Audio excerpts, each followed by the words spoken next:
Sir Elton John has warned Ed Sheeran that his fame isn't going to last forever, and admitted that he's sick of hearing his pals' songs on the radio. The singing legend acts as a sort of mentor to his good friend Ed, but says he can't believe Shape of You is still on the radio. And he said he's had a word with the flame-haired star, 27, about the fact that his chart-topping success isn't going to last forever. Speaking on George Ezra's podcast, he said, "You have a heyday and you have a rest, and the heyday can never be replaced. After that I had the common sense to know I'm not going to have a number one every time straight away. I knew someone else would take over. It's cyclical. Ed will go through that, and I've talked to him about it. I've said, there'll come a time where this won't happen every time and you have to accept that." He added, on their American radio chart, which is the middle-of-the-road chart, Ed is still number one and Shape of You is still in the chart. It's like, why? How many times do you want to listen to these things? Ed has released 18 of his own singles so far, plus 15 others as a featured artist.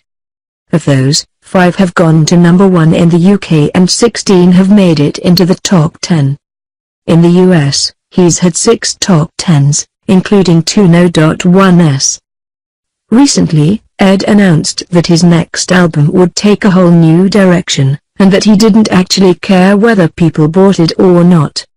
After selling around 18 million copies of his last album, Divide, he said, "It's dangerous to have a career that goes bigger and bigger and bigger. At some point it's going to drop, so why not control the fall? The next record I am making isn't a pop album, and the reason is people expect the next album to be bigger. If I control it and say, here's a low-flying record IFG love, then my fans will be like, yay! And the pop world will be like, well, maybe the next one.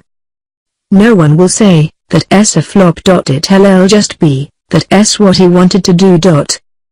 If it does 2 million, 1 million or 500,000, it's not a failure because I made an album where I am not trying to get there. The label hate that because they want a big pop album again, but I think that is dangerous. If you control it, that's the genius thing.